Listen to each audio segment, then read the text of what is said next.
Hello, my name's Emma. I'm 35 years old. I never thought I'd ever be a divorcee, but here I am. Today, I want to tell you about how I came to be a divorcee and how the one relationship I was proudest of turned out to be a sham. It's taken a while to heal from it, but I'm in a better place to share my stories, so I figured I'd give it a shot here. My ex-husband David and I met at a friend's party. I remember how he caught my eye with his easy smile and confident demeanor. We started talking and he made me laugh more than I had in a long time. It felt like we had an instant connection. He was charming, attentive, and always seemed to know the right things to say. Our romance moved quickly. We were inseparable and got married within 2 years. In the beginning, everything felt perfect. David was always so interested in my day, wanting to know where I was and who I was with. He said it was because he loved me so much, but sometimes it felt like he was keeping tabs on me. I pushed those feelings aside, thinking it was just his way of showing he cared. David had been married before to Elaine. From what he told me, their marriage was a nightmare. He said Elaine was difficult, always arguing and never appreciating him. He painted himself as the victim for her unreasonable behavior. He mentioned that she would make him feel worthless and that she was impossible to please. David insisted that Elaine was the problem, and I believed him. He made sure I didn't interact with her much, saying it was for the best and that she was a bad influence. I trusted him and didn't question it. When I married David, I also became stepmother to his daughter, Lily. Lily was only 9 years old when I met her. She was very quiet and reserved and continued to remain that way even into her teenage years. The only times she would get loud was around David when they would fight. I was never around when the fight started, so I never knew what the fights were about. I would ask David about them, but he would dismiss me and just tell me that Lily was being rebellious and problematic, and that she was being a troublemaker just like her mother. But from what I usually see, Lily is a smart and thoughtful girl, although she keeps her distance from both of us. I tried to build a relationship with Lily. I wanted to support her and be there for her, but David's strict and often harsh approach made it difficult.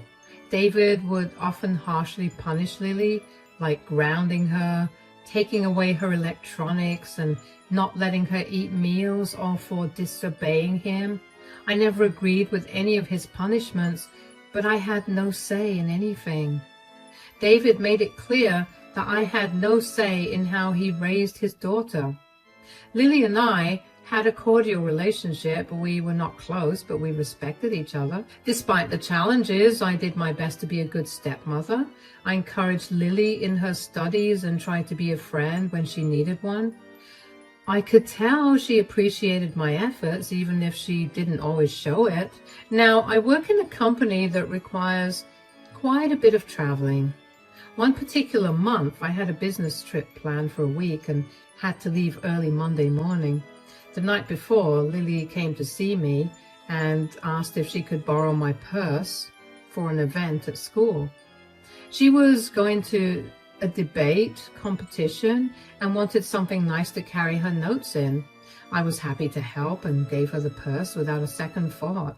Lily looked grateful and even a bit excited, which was a rare sight, considering how tense things usually were at home. During the trip, I tried to stay in touch with David and Lily.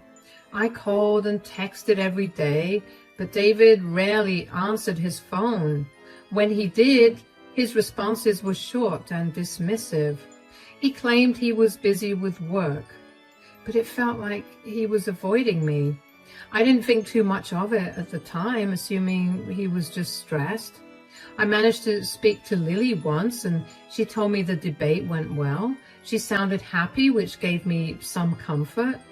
By the time I returned home, the The atmosphere in the house was heavy and tense. David was waiting for me in the living room. His expression was stern, and before I could even ask how things were, he dropped a bombshell.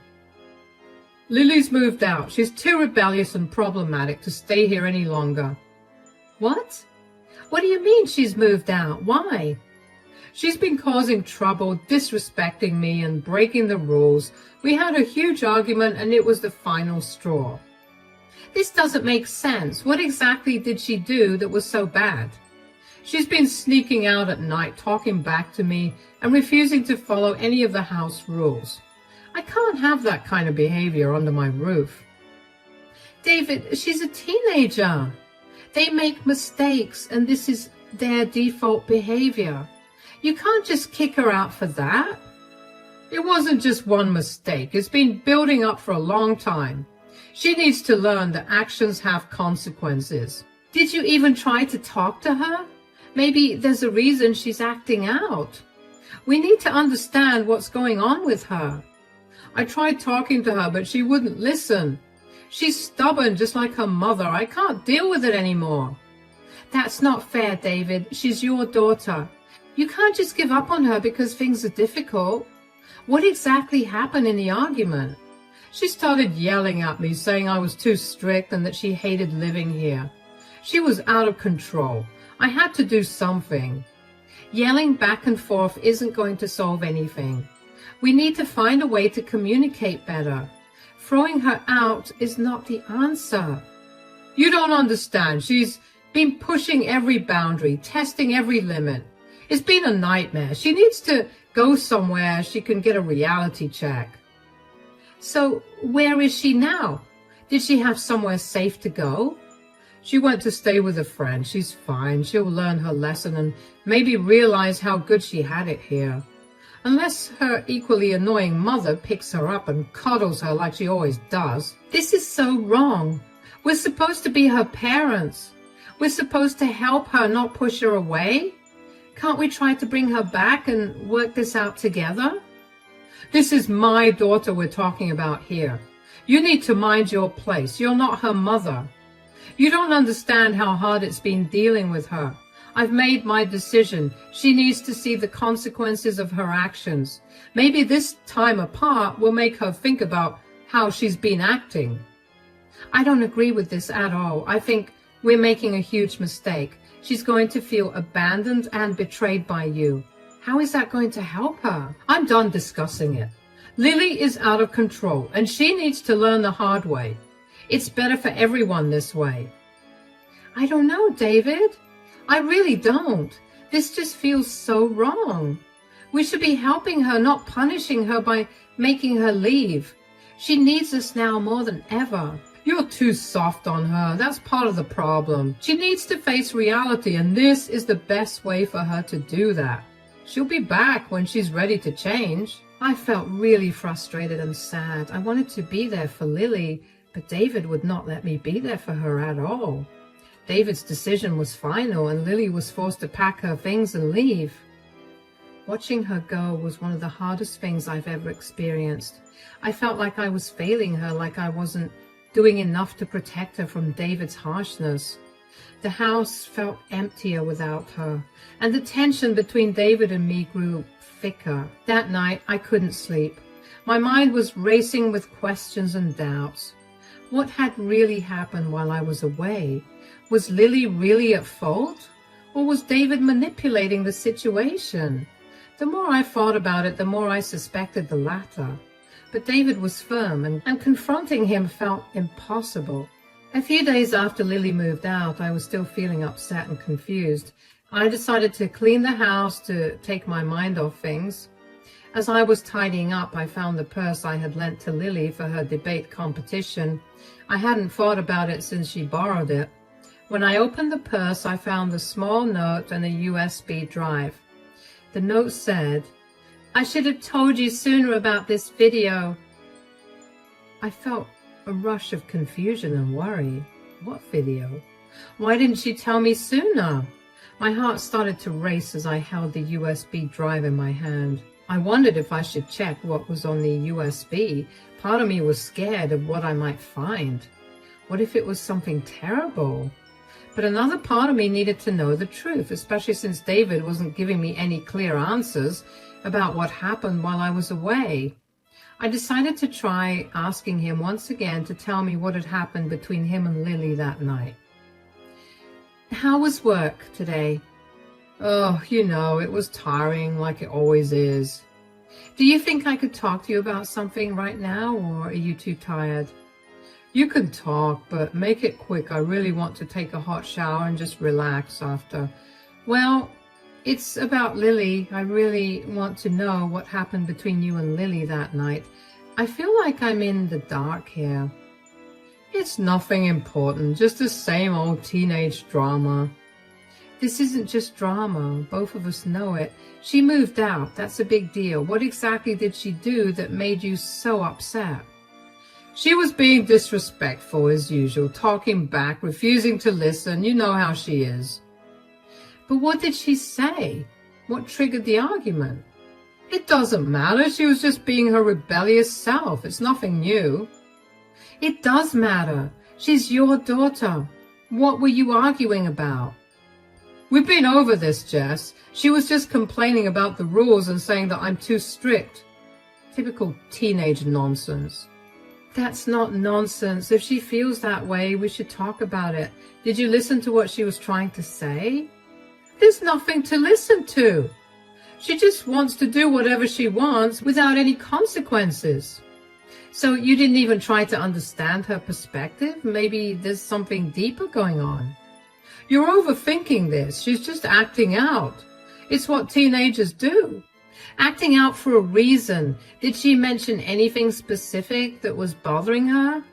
She didn't mention anything new, just the same complaints about rules and discipline. And honestly, I've done everything to provide that ungrateful brat with food, clothing, and shelter. So she literally has no reason to act the way she always does. Do you think kicking her out is the best solution? That seems extreme and counterintuitive. She needs to learn that actions have consequences. Maybe some time away will make her appreciate what she has here. Or it could push her further away. Did you even consider how this would affect her? She's a smart girl. She'll figure it out. She needs to face reality. This isn't about facing reality. It's about feeling supported and understood. Did you offer her any support? She doesn't want support. She wants freedom to do whatever she wants. As long as she's under my roof, I can't allow that. But there has to be a middle ground. We can't just abandon her like that. She chose to leave. I didn't force her out. She'll come back when she's ready to follow the rules. Did she really choose to leave, or did you make her feel like she had no other option? She made her choice. I'm not going to keep begging her to follow simple rules. This isn't about begging. It's about being a good parent. You need to guide her, not push her away. I've done my part. If she doesn't want to listen, that's on her. I don't agree with this. We should be trying to bring her back, not pushing her out. Well, you're not her mother, Jessica. This is my decision and it's final. I don't want to talk about this again, and now, if you'll excuse me, I have to take a shower now. David still hadn't answered my question truthfully. He skillfully avoided talking about what actually happened in the argument and the events that led to it. And whatever he told me was also not true. The Lily I had been around would never raise her voice or even talk to anybody disrespectfully. Things were simply not adding up in my mind. I don't know why, but for the first time, I actually started thinking about all the shady ways that David had behaved. Once that seed had been planted, I couldn't get rid of the urge to look into the USB. So I waited for David to fall asleep before I plugged the USB into my laptop. There were multiple files, so I went through all of them. What I saw made my stomach drop. There were several video clips, all dated from the week I was on my business trip, and some a little before. The first video showed David yelling at Lily, accusing her of things she clearly hadn't done. He was harsh and cruel, his face twisted with anger. Lily looked scared and tried to defend herself, but David wouldn't listen. The next videos were even worse. They showed David setting up situations to make Lily look bad, like planting broken items in her room and then blaming her for them. It was clear he was manipulating everything to turn me against her. I felt a mix of anger and sadness watching these clips. Then came the most shocking parts. One of the videos showed David with another woman in our home, acting in ways that were undeniably intimate. My heart ached with the betrayal. I felt sick, tears streaming down my face as I watched. I couldn't believe what I was seeing. This wasn't the David I thought I knew. How could he do this to Lily? How could he do this to me? My mind was a whirlwind of emotions, hurt, anger, and disbelief. I felt like my whole world was falling apart. Everything I thought was true about our relationship was a lie.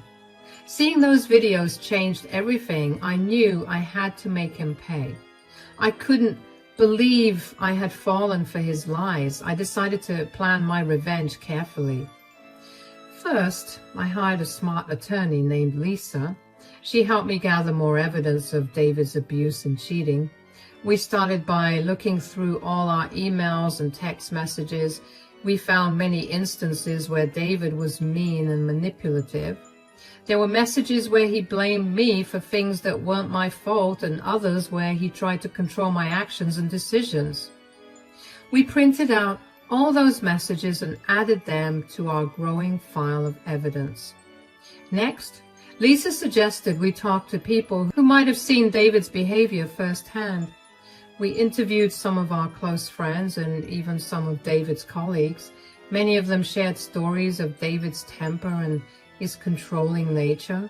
Some of his colleagues mentioned how David often spoke badly about me and even flirted with other women at work. We wrote down their statements and had them sign affidavits to make their testimonies official. We also went through our financial records. David had always insisted on handling our finances, but I had access to our bank statements and credit card bills. We found several charges that didn't make sense, like expensive dinners and hotel stays that didn't match with any trips or events I knew about. This helped us build a case for infidelity. Then we looked at our home security system. David had installed cameras around the house, and I remembered he had shown me how to access the footage. Lisa and I spent hours going through the videos, looking for any evidence of his abusive behavior. We found several clips where David was yelling at Lily and me, trying to manipulate us. These videos were crucial because they showed his true colors in our home. Lisa also recommended we hire a private investigator. The investigator was able to track down more information about David's activities when I wasn't around. They followed him for a few weeks and captured photos of him meeting other women, confirming his unfaithfulness. The investigator even managed to get a recording of David bragging to a friend about how he controlled me and manipulated situations to his advantage.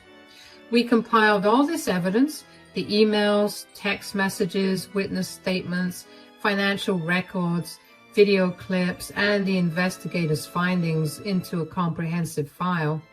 Lisa made sure everything was organized and easy to understand so the judge could see the full picture of who David really was. Next, I made copies of the video and sent them anonymously to David's boss and some of our friends. David worked at a big company and his boss was very strict about morals and ethics. When his boss saw the video, he was horrified. It showed David being mean to Lily, lying to me and cheating on me while I was away on a business trip. The company couldn't keep someone like David, so they fired him right away. It was a huge scandal. Everyone at work talked about it, and David's reputation was ruined. But I didn't stop there. I wanted to make sure everyone knew who David really was. I contacted Elaine, David's ex-wife. I had always wondered about their divorce because I highly doubted that David had told me about their marriage.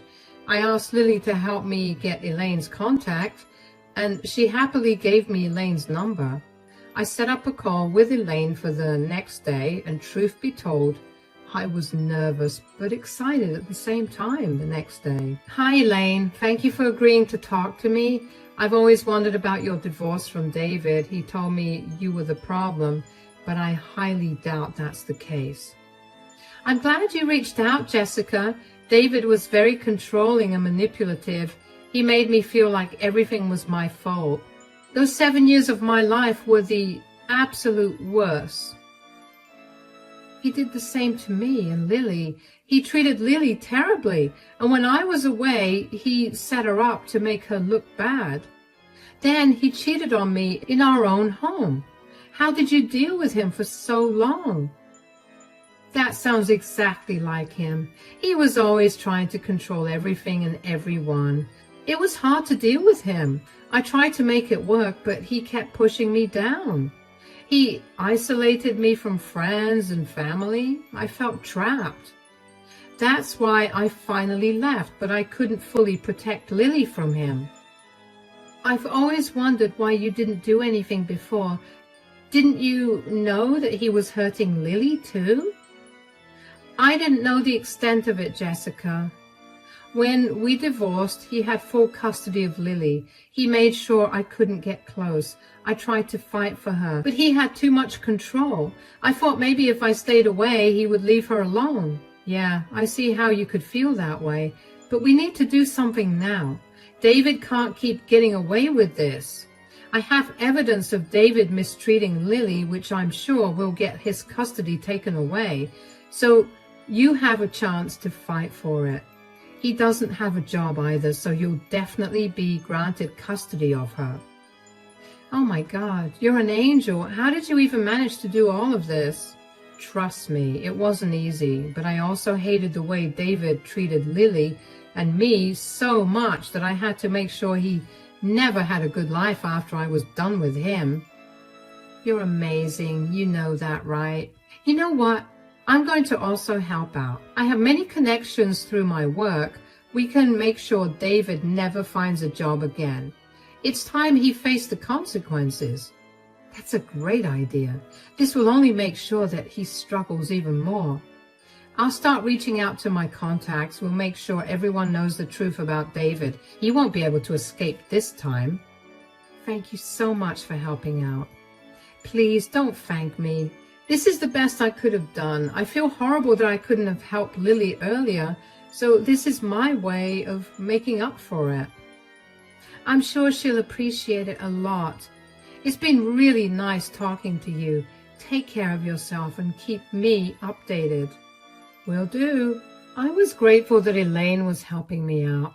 All that was left was to fight the divorce, which David decided to make the most difficult thing in the world after I handed him the divorce papers. At first, he tried to deny his affair until he saw the video evidence I had of it. The legal battle was tough, but with Lisa's help, I won. The judge saw all the evidence of David's abuse and infidelity and ruled in my favor. I got most of our shared assets, which left David with almost nothing. He had no job, no reputation, and hardly any money. Winning the divorce was a mix of relief and sadness for me. I felt a huge weight lift off my shoulders knowing that I was finally free from David's lies and control. The court saw the truth, and that gave me a sense of justice and peace.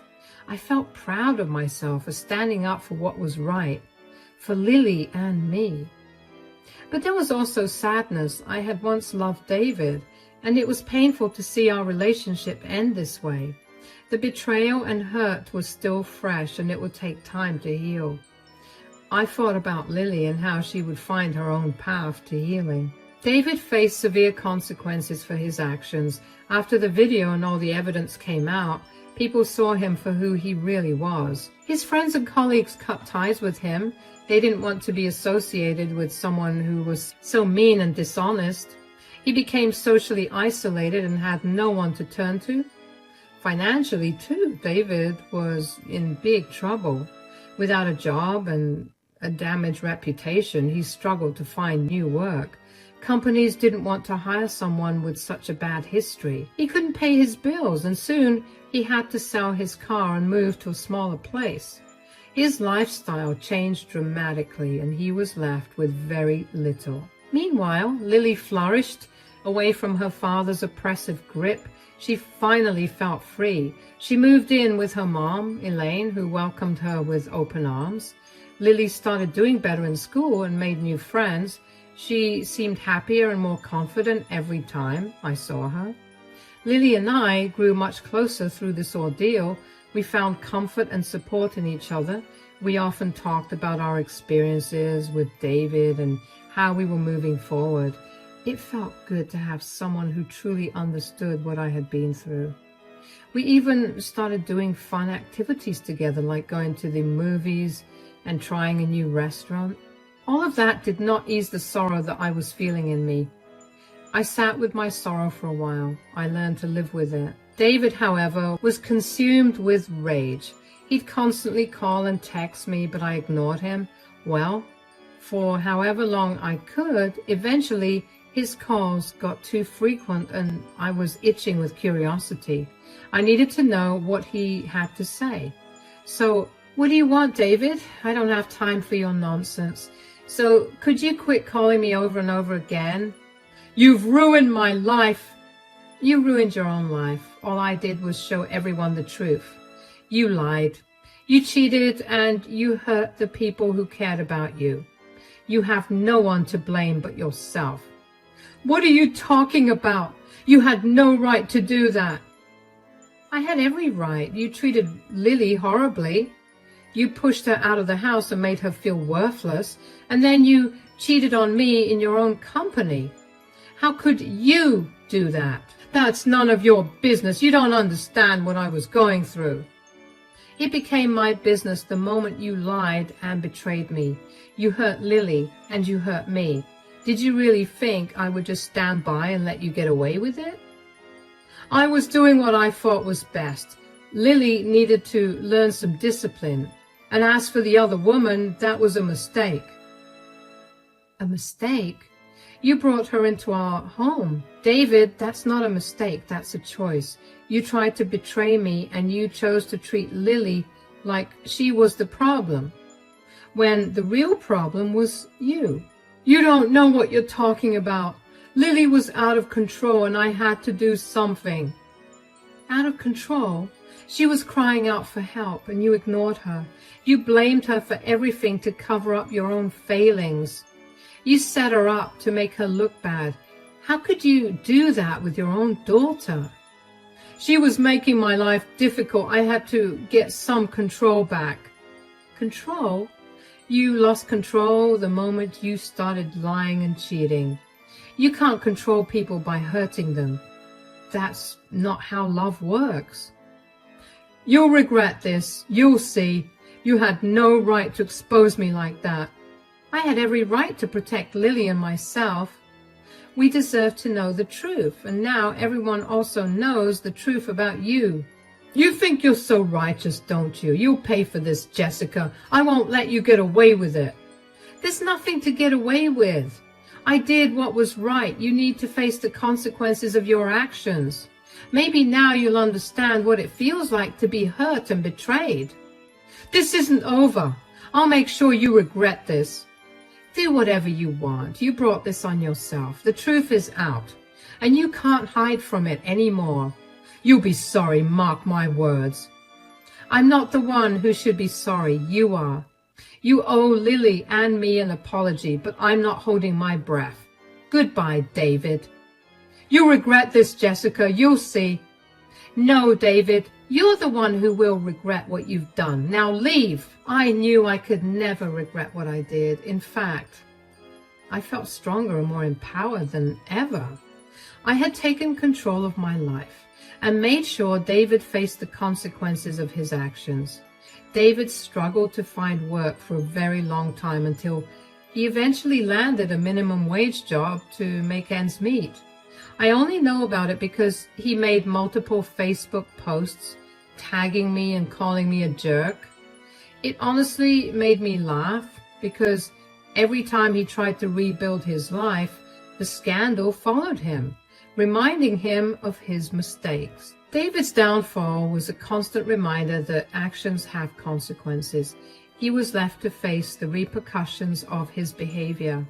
Every time he tried to rebuild his life, his past mistakes haunted him. He was living in the shadows of his own actions, unable to escape the truth.